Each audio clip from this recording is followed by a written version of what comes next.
There are 7 things that every website needs so that your website isn't just an expensive digital accessory, but is actually a tool that is driving sales, donations, leads, and customers. And in this video, we're going to walk you through each of these different 7 items that need to show up on your website. We're going to give you some really good examples of each of the 7 as well, so that you can make sure that you're implementing these 7 things on your website. Okay, kicking things off with number 1, a clear and compelling clarity statement. The fact is, people are not spending minutes on your website. In fact, most people are probably going to spend 5 seconds, 10 seconds, maybe 20 seconds before they actually make some sort of decision, either to take the next step with your brand or to go somewhere else. And so we want to make sure we're being very clear. We always say create clarity, capture clicks. If you can be really clear with the problem that you're solving and how it's going to actually benefit your end user, you're going to be that much more likely to actually make them click that get started button or to sign up for a free consultation or whatever call to action you're actually wanting to funnel somebody into. But again, you want to have a clear and compelling clarity statement. We always recommend answering these 3 questions right above the fold on the website. Who are you? What do you do? And how are you actually making somebody's life better? So again, this is your chance to really think through, who is my audience? What are their struggles? What are their pain points?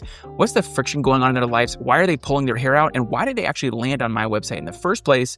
And then you want to be really clear in how you actually articulate how you're actually a solution to that pain point and to that problem. Okay, so as an example, let's say that you are a tax professional. Well, your end user might be having the friction or the pain point of just feeling like they're paying more in taxes than they need to be, or they're just afraid of the IRS. So a good example of a clear and compelling clarity statement might be Bright Path Tax Company is a trusted tax service helping individuals and small businesses file accurately, save money, and avoid the stress of tax season. So again, right there above the fold of your website, you have that value proposition, and you're really calling out the pain points, calling out the friction, and you're offering yourself and positioning yourself as a solution to those pain points. As another example, maybe you are a lawn care company, and really the friction and the pain points that your website visitor is experiencing is, I don't have the equipment, or maybe I do have the equipment, but it's so hard for me to actually carve time out of my day to actually spend time doing my landscaping and cutting my lawn myself. Well, your clear and compelling clarity statement might say something like, Green Line Lawn Care is a full-service lawn company helping homeowners enjoy a clean, healthy yard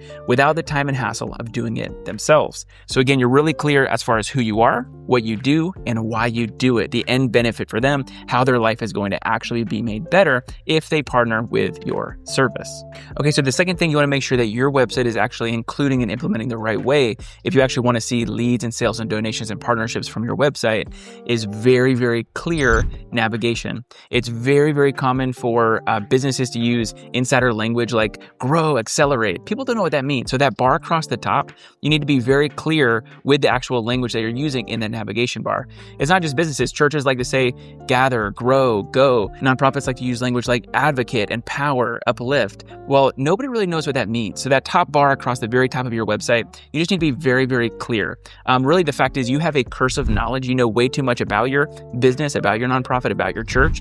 And so you're tempted to use this insider language, but you need to be putting things in layman's terms to where any website visitor can very clearly understand where they need to click, what tabs they need to go to in order to actually go where they want to go in the first place. By the way, as a pro tip, you don't need to have every single page of your website in that top navigation bar. There's other places you can put things. One thing you can do is create folders. So basically what we mean by this is you might have a tab at the top that when you hover over it, there's a drop down of even more pages. So for a church, you might have a ministries tab, but you could have a ministries folder in the top navigation. And whenever you click on or hover over ministries, then you see men's ministry, women's ministry, kids ministry, youth ministry. Or if you're a business, theoretically, you could have tabs for all of your different services right there in your main primary navigation, but that might take up a lot of space and honestly confuse somebody as well. So to keep things clear and concise, you could have a folder called services. When you hover over that folder, then you can actually see all of the different services listed out. This is just a way to kind of keep your navigation bar really streamlined so that people aren't getting actually distracted or overwhelmed, but they're able to easily find what they're looking for on your website.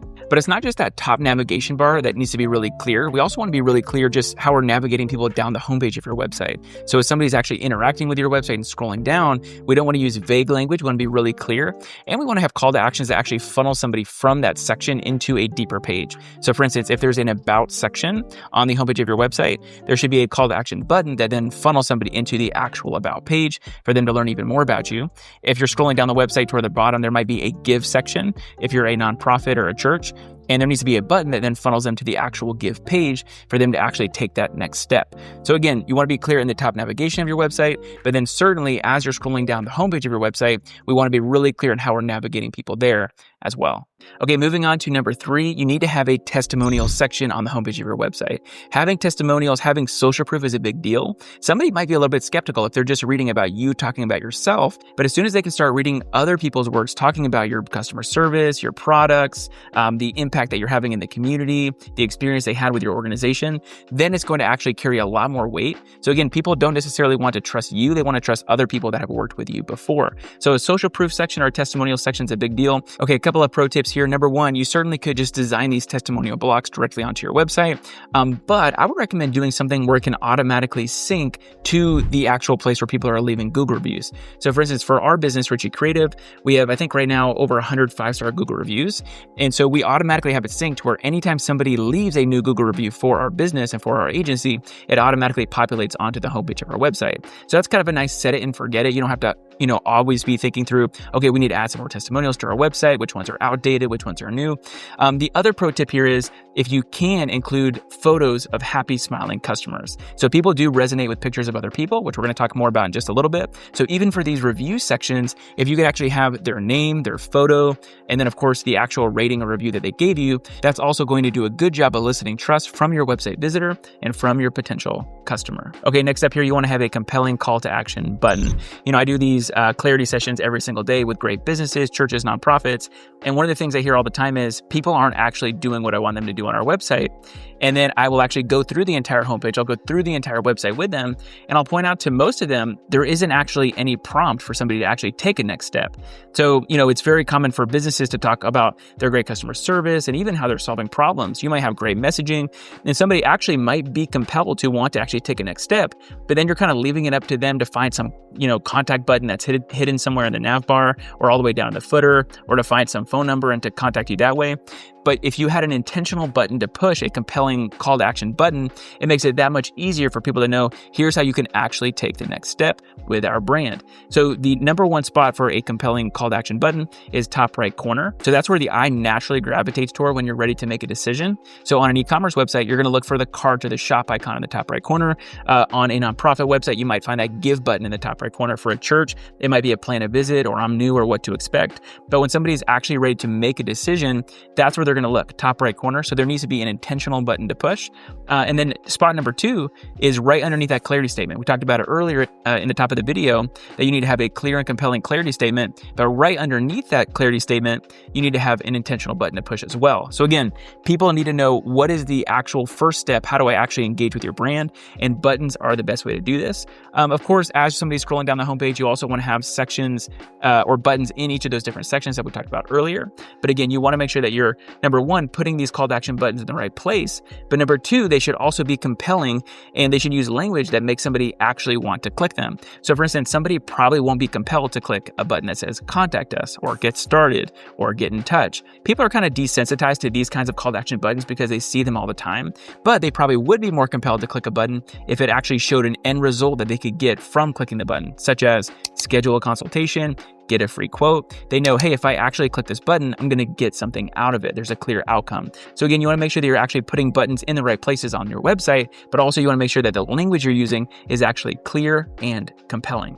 Okay, next up on the list here, you probably have heard the phrase, a photo is worth 1,000 words. Well, if a photo is worth 1,000 words, a video is worth 1,000,000 words. And so the next one here is incorporating engaging video on your website. If you can actually find ways to organically, in a really natural way, put a video of you that your website visitor can engage with, it's going to make them trust you that much more. It's going to elicit an emotional response. But the biggest thing is it takes away a little bit of the fear of the unknown. If you're just a business or an organization that doesn't really have a face, if there's no actual front person that they can actually see themselves talking with and engaging with, then it's going to be a little bit vague. They might think through things like, man, it looks great, it sounds great, but is it going to be somebody that's actually easy to work with? What's their personality going to be like? So there's a little bit of fear and apprehension when you're actually going to engage with a new business. Doesn't matter if it's a skincare company and they're going to help you get perfect skin. Doesn't matter if it's a lawn care company, if it's somebody who's going to help you with your bookkeeping or your accounting. They're always going to wonder, what's this person actually like to work with? The best way to show somebody your personality on a website is by incorporating engaging video. video.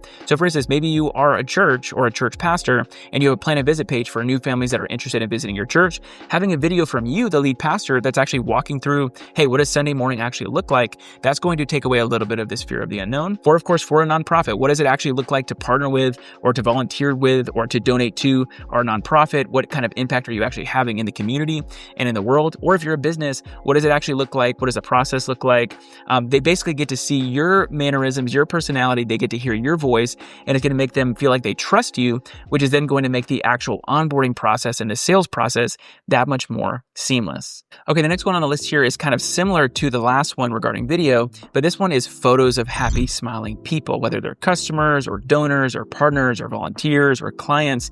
You want to showcase happy, smiling people, ideally of real people that you've actually helped. However, if you don't currently have a great photographer or a camera or a way to capture any of these, organic moments of real customers, I'd recommend not going to iStock Photo and finding really cheesy stock photos. People can kind of see through those in the year 2026. But there are services like unsplash.com or pexels.com that actually have stock photos that don't feel stocky. But of course, the most optimum solution is actual pictures of you working with people in your business, working with clients, working with volunteers at your nonprofit or something like that. Actual photos of real humans. But number one, it elicits an emotional response. They see themselves in the photo. So as an example, if you own a local boutique that sells clothes and apparel and you have photos of your clothes, well, that's great. But it would be better if you had photos of happy, smiling people wearing your clothes, because somebody that's on your online website, they're going to see those photos and they're going to think, hey, if I go to that boutique, if I purchase that dress or that shirt or some of these different outfits, then my life is going to be made that much better as well. So they kind of see themselves in the photo, and a happy, smiling person, again, elicits an emotional response by making them think, if I actually engage with this brand and with this organization, my life will be made better as well. The other pro tip in terms of photos is where you're actually including these photos. So yes, on the homepage, that is a critical spot. Right above the fold, you want to have a photo of a happy, smiling person that's made better by your service-based business or product-based business or your church or your nonprofit.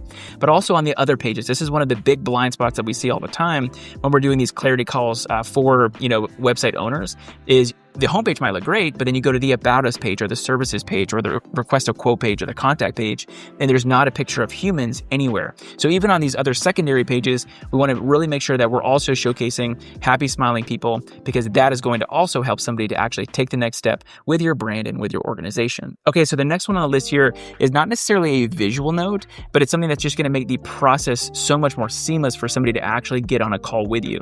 So especially if you're a service-based business or you're somebody who needs to be in meetings or needs to kind of get somebody onto an onboarding call, this is going to really streamline the process. Don't just have a form that somebody can fill out and then trust that you're going to be able to find the time to get back to them. But what if you get back to them too late? Or if you do get back to them, but then you can't actually nurture them to the point of signing up for a call with you? I would just recommend somewhere on the website having an opportunity for somebody to click a button and then just sign up for a call right there. So there's all these different integrations. There's a lot of different services where you can actually embed a calendar directly on your website. We use Calendly. So, we offer these $49 website clarity calls where essentially it's a one-on-one, hour-long Zoom call, and we walk through your entire website. We give you really good practical and tactical feedback on how to actually optimize your website, from messaging to marketing initiatives and principles on your website. And you walk away from that call with some really good strategy notes about your specific website. And if somebody was interested in, signing up for this $49 clarity call, there's a website link where we've just embedded a Calendly calendar where somebody can just directly pay, sign up directly on our website. And then from there, it just makes it super seamless and just makes the integration kind of a no-brainer for somebody. And so we've seen just a huge increase in the amount of actual signups versus the old-fashioned way of doing things where somebody has to fill out a form and then there's emails back and forth. And so I would recommend on your website finding some way to include a calendar embed. It's just going to make it that much more likely that somebody will actually book a call with you, with your business, and with your organization. Okay, so the next thing that you need if you actually want to get more traction and get more action out of your website is an intentional strategy. We have a free course called the Homepage Messaging Makeover. It's a 4-part video series and has an accompanying PDF checklist. Basically, it walks you from the very top of a website all the way down to the very bottom of the website, which sections you need to include, some best practices, what order to include these sections so that you can actually get more traction, get more action out of the homepage of your website. If you're interested in getting the Homepage Messaging Makeover free course, absolutely free, you can click the link in the description or you can go to richie-creative.com/makeover. Well, hopefully this was a helpful and beneficial video. I also just wanted to say a quick thank you to everybody who likes these videos and subscribes to the channel. It means a ton to me personally, so thank you so much. Remember, you can't use up creativity. The more you use, the more you have. Stay creative, and we'll catch you next time.